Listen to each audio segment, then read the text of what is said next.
Les Juifs qui ont cru et entendu que Jésus est ressuscité sont atteints dans leur âme, dans cette partie de l'homme qui est en relation avec Dieu.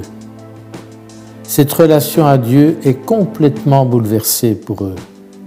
Maintenant, le Christ est au centre de la relation. Ce n'est plus le respect de la loi qui détermine la relation à Dieu. Les apôtres sont alors des frères et les néoconvertis veulent passer à l'action. Que devons-nous faire? C'est Pierre qui répond. Repentez-vous. Autrement dit, changez de vie et tournez-vous vers Dieu. C'est toujours d'actualité.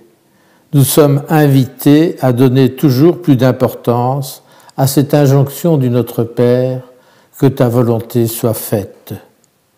Comment arriver à vivre selon la volonté de Dieu?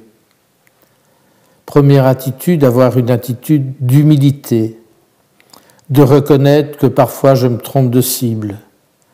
Alors je peux reconnaître mes péchés et aller les confesser au sacrement de réconciliation.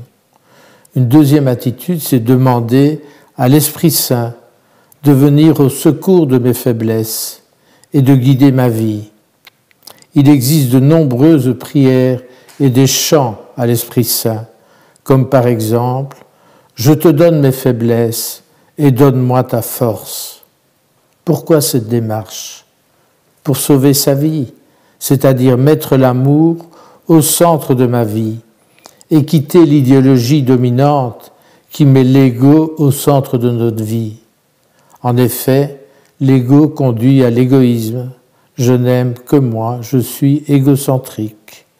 Pratiquement, et c'est encore d'actualité pour nous, ces premières communautés vivaient de la prière, tout particulièrement de la prière de louange.